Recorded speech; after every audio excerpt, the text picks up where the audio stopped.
ये 1 साल पहले की बात है। मैं पोस्टेड था ग्रीन टाउन में। हमारे पास एक बंदा आया, वो आया कहता है जी मुझे एक कॉल आई है। मैं तो परेशान हो गया कि ये डेफिनेटली बाकी कोई एजेंसी का बंदा है। हमारा टारगेट था वो पैकेट और वो गाड़ी जो जा रही थी कसूर की तरफ। हमने वो चौक को पूरी तरह घिरे हुआ था और एक कॉन्फ्रेंस कॉल पे हम सारे एक्टिव थे। हम उसके पीछे हो गए हैं, कोई उसको ओवरटेक कर रहा है, कोई पीछे जा रहा है, कोई आगे जा रहा था कि उसको शक ना। तो हमने वहाँ पे बाई चांस वहाँ पे देखा कि 4 लड़के हैं जो कि जब वो पैकेट दे रहा है और रख रहा है तो वो उसको बड़ा, अब हमने उसके इर्द गिर्द भी अपने लड़के खड़े कर दिए कि अब कोई पैकेट लेने आएगा। तो उन्होंने बताया कि सॉफ्टवेयर है यूएसए में, वो बंदे बैठे होते हैं। तब ना ये जो टाउन में ब्लास्ट हुआ था थोड़े दिन पहले, मुझे शौक तब लगा कि मैं हैरान हूँ इस बात पे कि कैसे उनके ज़हन में ये बात आई। अस्सलाम वालेकुम, मेरा नाम जुल्करनैन नाज है। मैं एज SHO पुलिस स्टेशन सतो कतला इस टाइम काम कर रहा हूँ। इससे पहले मेरी posting SHO Nawakot, SHO Defence, SHO Ichhra और SHO फैसल टाउन भी मुख्तलिफ लाहौर के इलाकों में मैं काम कर चुका हूँ। ये 1 साल पहले की बात है। मैं पोस्टेड था ग्रीन टाउन में। ग्रीन टाउन में हम जनरल ड्यूटी में ही तैनात थे। हमारी एक टीम थी, 2-3 लड़के थे हम, बड़ा अच्छा काम चल रहा था। तो हमारे पास एक बंदा आया, राना रफ़ीक नाम था उसका। वो आया, वो कहता है कि जी तब ना ये जो टाउन में ब्लास्ट हुआ था थोड़े दिन पहले, आपको याद होगा जो टाउन में ब्लास्ट हुआ था। तो ये जो टाउन ब्लास्ट से तकरीबन आई थिंक 1 महीने की बात है। वो आया, कहता है जी मुझे एक कॉल आई है कि मैं कैप्टन बात कर रहा हूँ एजेंसी से। तो आपका अकाउंट नंबर जो है ये बैंकल फलाह में था। उसको अकाउंट नंबर मुझे बताया कि आपका यही अकाउंट नंबर है। मैंने कहा जी यही है। एक अकाउंट नंबर उसको MCB का बताया और उसमें जो रकम थी वो भी बताई कि आपके अकाउंट में इतने पैसे हैं, एक अकाउंट में इतने पैसे हैं। तो जो मदई हमारे पास बन के आया था, रफ़ीक नामी शख्स, उसने कहा जी बिल्कुल ऐसे ही है। तो मैं तो परेशान हो गया कि ये डेफिनेटली बाकी कोई एजेंसी का बंदा है, उसके पास सारी इन्फॉर्मेशन है मेरे अकाउंट्स की। उसने पता नहीं कहाँ से ली, उनको नहीं पता था। तो उसने कहा जी बिल्कुल ऐसे ही है, बताएं कि मसला क्या है। उन्होंने कहा जी जो टाउन जो ब्लास्ट हुए हैं, ये अभी जो ब्लास्ट हुआ है जो टाउन में गाड़ी में ब्लास्ट हुआ था, तो इसमें जो सहूलतकार थे, जो टेररिस्ट थे, उनमें जो कैश उनको गया है वो आपके अकाउंट से ट्रांसफ़र हुआ है। तो इसलिए हमने आपको ना गिरफ़्तार करना है उस चक्कर में। शरीफ शहरी था, वो डर गया बेचारा, ओवर 50 था। ये कैसे हो गया, मुझे तो पता नहीं है। अब वो परेशान था, वो कंस्ट्रक्शन का वो काम करता था। तो उसने फिर यही पूछा कि अभी मामला हल कैसे हो सकता है। तो उसने बताया कि मैं आपके अकाउंट्स दोनों को क्लियर करवा सकता हूँ अगर आप मेरे साथ ताउन करें तो। फिर उनकी डील हुई। उसने कहा जी मैं आप आई थिंक 30 लाख रुपया दोनों अकाउंट्स का मुझे दें, 15-15 लाख रुपया, तो मैं आपके दोनों अकाउंट्स क्लियर करवा देता हूँ। उस बेचारे ने घर में किसी को बताया नहीं और वो 25 लाख रुपया पैक करके ना, तो उसने कहा जी मेरे पास 25 लाख है, तो आप मैं आपको देता हूँ, मेरे अकाउंट्स क्लियर कर दें। वो 25 लाख उसने कहा ठीक है, हम बाइकिया पे एक लड़का भिजवाएंगे शादीवाल चौक है यहाँ पे पाम पे, वो बंदा आएगा, आपने वो पैकेट उसको दे देना तो आप क्लियर। उसने पैसे भिजवाए, पैसे वो लेकर चले गए। अब यहाँ तक किसी को नहीं पता था। 2-3 दिन गुजरे, उन्होंने दोबारा कॉल की कि ये पैसे कम है, आप 25 लाख और दें तो फिर ये आपका अकाउंट्स क्लियर होगा। वो बेचारा फिर परेशान। अब उसके पास 5-6 लाख रुपए थे।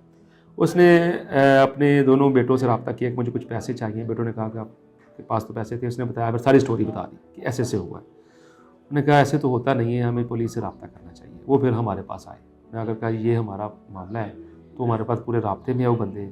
व्हाट्सएप नंबर था उनके पास, इंटरनेशनल नंबर था, उससे वो कॉल करते थे। तो फिर हमने प्लान किया एक डिकॉय करने का, क्योंकि ऑपरेशन डिकॉय करते हैं हम और इनको हम पकड़ने की कोशिश करते हैं। तो फिर हमने खुद अरेंज किया जाली नोट्स का, मतलब कुछ पैकेट्स तैयार किए हमने, काफ़ी बड़ा पैकेट तैयार, और पता चले कि इसमें पैसे हैं, और उसको काफ़ी रैप कर लिया टेप के साथ, कोई खोलने में भी टाइम मिले। हमने एक टीम तैयार की अपनी, सारे सिविल पारजात में लड़के थे। 3 मोटरसाइकिल हमने अरेंज किए, 2-2 लड़के मोटरसाइकिलों पे, एक हमने ऑटो रिक्शा लिया, एक प्राइवेट गाड़ी ली, और सरकारी गाड़ी जो थी वो हमने तकरीबन प्लान किया कि वो हमसे 3-4 किलोमीटर पीछे बैकअप पे होगी। तो जो थे रफ़ीक साहब, उनकी गाड़ी थी प्राइवेट गाड़ी, एक्वा थी ब्लैक, उसमें वो पैसे देने के लिए उन्होंने शादीवाल चौक जाना था। तो जब रब्ता हुआ, हम वहाँ पे शादीवाल चौक पहुँचे हैं, तो उन्होंने फिर हमें ना उनको फ़ोन आया कि जी लड़का बाइकिया पे आ रहा है, तो आपने उसको हैंड ओवर कर देना है पार्सल। हमने वो चौक को पूरी तरह घिरे हुआ था और एक कॉन्फ्रेंस कॉल पे हम सारे एक्टिव थे ब्लूटूथ के ज़रिए। हमने एक छोटा सा ग्रुप भी व्हाट्सएप बना लिया है इसी ऑपरेशन के बारे में, ताकि जो भी इंस्ट्रक्शन हो हम आपस में क्लियरली कर सकें। अच्छा, उसके बाद ये हुआ कि वो वाकई हम देख रहे हैं कि एक लड़का उनके पास आ रहा है बाइकिया पे। उसने किसी से बात करवाई उनकी, और उसने कहा भी ठीक है पैकेट इनको दे दे। अब उसने पैकेट पकड़ाया और वो लड़का अल्लाह गोल चक्कर की तरफ निकल गया। हम भी ट्रैफिक का रश था, शाम 4 बजे का टाइम था। हम उसके पीछे हो गए हैं, कोई उसको ओवरटेक कर रहा है, कोई पीछे जा रहा है, कोई आगे जा रहा था कि उसको शक ना हो कि मुझे कोई लुक आफ्टर कर रहा है। अच्छा, अब अल्लाह गोल चक्कर जाकर वो लड़का रुक गया है। जैसे ही वो रुका है तो उसके पास एक बंदा आया, हम परेशान हो गए कि ये डेफिनेटली वही बंदा होगा, लेकिन वो बंदा खैर वो नहीं था। हमने उसको भी पकड़ लिया। जब हमने उसको पकड़ने लगे हैं तो मोटरसाइकिल वाले को क्लियर हो गया कि मेरे पास बंदे हैं मेरे पीछे। उसने बाइक वन वे ही दुरा दी, हमने भी पीछे लगा दी। तकरीबन 1.5 किलोमीटर जाकर हमने उसको पकड़ लिया। जब पकड़े हैं तो एक एक्सीडेंट था जो पकड़े हुए थे, काफ़ी उस पर गिरे हैं, चोटें आई, मैं भी ज़ख्मी हो गया, कपड़े शपड़े सारे उस पर हमारे फट गए। लेकिन हमने उसको पकड़ लिया। जब पकड़ा तो उसकी कॉल चल रही थी। उसने बताया कि भाई मैं तो राइडर हूँ, मैं तो ये पार्सल देने के लिए जा रहा हूँ, मुझे नहीं पता इसमें क्या स्टोरी है। मैं तो इसलिए डर गया कि मेरा पार्सल मुझे देना पड़ेगा, कोई मुझसे छीनने लगे। मैं समझा आप कोई इस तरह के छीनने वाले। तो हमने उसको फिर रिक्शे में बिठाया। उसने कहा जी चुंगी अमर सदू जो फिरोजपुर रोड पे है, जहाँ से कसूर और कुड़िया को जाती ट्रैफिक, लोकल ट्रैफिक जाती है, वहाँ पे मेरे वो बंदा वेट कर रहे हैं मेरा। हमने फिर अपना सारा उधर मूव कर दिया कि वहाँ पे चले जाएँ। हमने लड़के 2 एडवांस में वहाँ पे जवा दिए, क्योंकि अड्डे में जाकर वहाँ पे लुक आफ्टर करें, वहाँ पे देखें क्या हो रहा है। वहाँ पे जाके देखा वो टोटल मोटरसाइकिल पे उसका ना, वो मोटरसाइकिल वाले के साथ राइडर में वो राब्ते पे था, वो बंदा जो था, जो कैप्टन अपने आप को कहता था। अब वो वहाँ पे जाके उसने कहा जो सबसे आगे वैन खड़ी है ना, जो कसूर को जा रही है, ये उसके ड्राइवर को पैकेट दे दें और मेरी बात करवा दें उससे। वो तब भी वाज़ेह नहीं हुआ। खैर उसने जब पैकेट देने लगा तो उससे पहले ही हमने 2 बंदे उसी वैगन में अपने बैठा दिया, एक फ्रंट पे एक बैक पे सिविल में, ताकि पता चले ये पैकेट कौन लेने आता है, एक मुसाफिरों के रूप में। तो वो लड़का वहाँ पे गया, उसने पैकेट दिया, ड्राइवर ने बात की, ड्राइवर ने नॉर्मली बात की कि ठीक है जी। उसने कहा कि कसूर में जाकर आपका बंदा में ले लेगा तो पैसे इसको ये दे देगा, आपको दे देते हैं पैसे। हम उस गाड़ी के पीछे लग गए। अब 2 लड़के उस गाड़ी के पीछे लगे हैं। तो हमने वहाँ पे बाई चांस वहाँ पे देखा कि 4 लड़के हैं जो कि जब वो पैकेट दे रहा है और रख रहा है तो वो उसको बड़ा ध्यान से देख रहे हैं। हमारे इर्द गिर्द भी निगाहें थी। और वो जब वैन निकली है तो वो भी रोड पे आ गए हैं और वो किसी लोकल सवारी का वेट कर रहे हैं, हाथ दे रहे हैं। हमने बाई चांस उनको रोक के चेक किया। हम खुद सिविल में थे, वो भी 4 लोग थे। हमने उनको चेक किया। उसने कहा जी, उसने कहा एक पास कार्ड था मीडिया का। उसने कहा जी मैं तो मीडिया में हूँ, कसूर में ये देखें मेरा प्रेस क्लब का कार्ड है। और एक 2 लड़के हुए जी हम तो स्टूडेंट हैं। उसमें से एक बंदा था, ओवर एज था, तकरीबन 50 के ऊपर। वो थोड़ा सा डर गया और कहता है सर मेरा तो कसूर कोई नहीं है, मुझे तो इन्होंने कहा था। तो हमें शक पड़ा कि इसमें कुछ है। हमने एहतियाती तौर पर उन 4 को अपनी सरकारी गाड़ी में बिठा लिया, कंफर्म नहीं किया। हमारा टारगेट था वो पैकेट और वो गाड़ी जो जा रही थी कसूर की तरफ, कि वो ये ना कि ये हो ना, और हमें इसका कंफर्म नहीं था। रोड पे हम कंफर्म कर नहीं सकते, सिविल में थे। अब हमने अपनी सरकारी गाड़ी बिठा के हमने स्पीड अप की उस वैन के पीछे। और वैन कसूर की तरफ जा रही है, हम उसके पीछे। अब वो ड्राइवर के साथ राब्ते में, कहाँ पे पहुँचे हैं, कहाँ पे आ गया। उनके लिए यही था कि 25 लाख रुपये पड़ा हुआ है आगे। कसूर में जब वो गए फिर वो क्या कहते हैं ठीक है, इसको आगे खुटिया जो है वहाँ पे आ गया। वहाँ फाटक के पास वो पर्ची वाला बैठा हुआ है, वो उसको आपने पैकेट दे देना। वो फिर भी सामने दिया। खैर हम उसने पैकेट जो वो दिया पर्ची वाले को, वो जो देते हैं वैन वालों, वो उसने नीचे अपने टेबल के नीचे रख लिया। उसको कोई पता नहीं था। अब हमने उसके इर्द गिर्द भी अपने लड़के खड़े कर दिए कि अब कोई पैकेट लेने आएगा। अब पैकेट लेने तो वो कोई नहीं आया, ठीक है। अब उस गाड़ी को तो हमने छोड़ दिया। अब हम सारे वहाँ पे उस जो पर्ची वाला उसको हमने घेर के खड़ा कर लिया। 2 घंटे वेट किया, कोई भी नहीं आया। हाँ परेशान हो गए। अचानक हमारे ज़हन में आएगा जो बंदे पकड़े हैं इनको तो चेक करें, ये क्या है।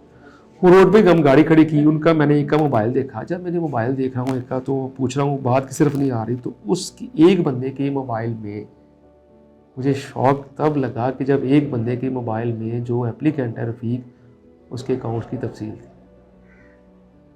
मैं हैरान, तस्वीर थी उसकी, स्क्रीनशॉट था।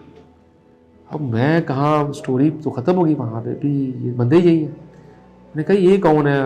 अब उसके पास जवाब नहीं था। तो डेफिनेटली जो अकाउंट्स की डिटेल उसके पास तो ट्रैप भी वही कर रहे थे। अब रोड पे हम उनकी तफ्तीश क्या करते। खैर हमने उनका भी आप पकड़े गए हो, अब आप बताओ आप में से कैप्टन कौन है। उसने कहा जी वो जो हमारा 5वां बंदा है, वो हमें नहीं पता, इधर उसको शक पड़ गया, वो आगे पीछे हो गया।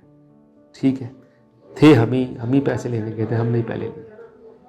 अब वो हमें वहाँ पे उन्होंने जब शुरू कर दिया ना, हमने उनको कहा अच्छा यार छोड़ो जो भी हुआ तो हम आपके साथ सीधा होते हैं, आप बताओ, आप इधर ही क्लियर कर देते हैं। जब थोड़ा सा ऐसे किया तो उन्होंने सच उगल दिया कि बिल्कुल सारा कुछ हमने ही किया है।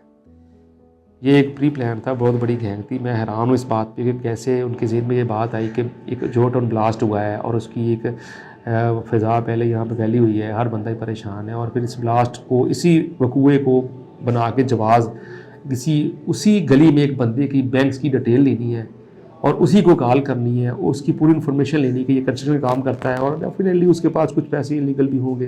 हर बंदे के पास आजकल होता है, कोई बंदा एंटी नंबर नहीं होता उसका। ये टोटली 3 दिन का मामला था। जैसे वो हमारे पास आए और फिर 1 डेढ़ दिन तो हमने उनको ट्रैप किया। फिर उसके बाद ये प्लानिंग बनी कि जी हमारे रेंज हो गया है, पैसों के रेंज में हमने 2-3 लगाए, हमने टीम तैयार करनी थी, सारा कुछ करना था। उसमें 2 लड़के हमारे ज़ख्मी हुए काफ़ी, जैसे मैं था, एक लड़का मेरे साथ था, जैसे बाइक लगी, वेपन भी था उनके पास, फिर उनके पास वेपन भी थे जब हमने पकड़ा उनको। तो वो बता रहे थे कि हम ये काम जो है ये तीसरी चौथी वारदात ऐसे कर चुके हैं। ये चोट उनका ब्लास्ट हुआ तो हमारे जहन में अचानक कैसे आया। फिर हमने इनसे ये पूछा कि आप कैसे मतलब कॉल करते हो? तो उन्होंने बताया कि सॉफ्टवेयर है, यूएसए में वो बंदे बैठे होते हैं, वो हम उनको पे करते हैं डॉलर में, तो हम एक वो नंबर बना के देते हैं हमें। जैसे मैं आपको कॉल करूं और मैं आपके किसी भी रिलेटिव का, आपके प्रोड्यूसर का, किसी का भी नंबर मैं उनको कहूँगा यार ये नंबर मुझे बना दो, तो मैं आपको मैसेज करूं उसके नाम से कि मैं बात कर रहा हूं, तो आपने ये देखना है कि नंबर तो उसका है, और मैं कहता हूं आपको आप उधर आ जाओ या ये पैसे इसको दे दो या ये इन्फॉर्मेशन दे दो, तो आप दे देंगे कि आप यार ऐसे ही है। तो वो नंबर उन्होंने उसके से उठाते हैं, बैंक मैनेजर का, HBL का, किसी का, या किसी रिलेटिव का या बॉस का, ऐसा बंदा जिससे वो राब्ते में हो और उसे एतबार भी करता हो, वो डॉलर्स में पे करते हैं। एक कॉल का वो $2 $3 पे करते हैं। वो कहते हैं हम आपको बताते हैं वो कैसे पे। फिर हमने सीखा भी उनसे कि आप बताएं कैसे करें। वो मोबाइल भी हमारे पास था, वो मास्टर मोबाइल था उनका, कसूर के वो रहने वाले थे। उनमें से एक लड़का था वो सिर्फ FA पास था, बाकी टोटली वो उसके साथ चल रहे थे। वो फिर ज़ाहिर डेफिनेटली फिर वो चलान हुए, रिकवरी की पूरी उनके साथ, और अगवा बराए तावान में फिर वो चलान हुए। उसके अलावा जो उन्होंने पैसे लिए थे, 3-4 केसेस और थे ग्रीन टाउन में, वो सारे फिर उनको चलान किए, वो मतलब उसमें पूरे फिक्स हुए। अभी तो 1 साल हो गया है, डेफिनेटली वो बाहर भी आ गए होंगे। तो इस तरह के काफ़ी गैंग शहर में हैं जो कि प्रॉपर बंदे को समझ लेके हैक नहीं बंदा हो जाता मेंटली तौर पर, वो करके तो उसकी पूरी डिटेल लेकर, कुछ हम अपनी भी खामियाँ होती हैं कि मेरी कोई कमज़ोरी है तो ये ना हो कि ये वही हो, तो फिर इस तरह करके हम खुद ही इन्फॉर्मेशन दे देते हैं, तो ये गैंग अपना मकसद पूरे कामयाब हो जाता है।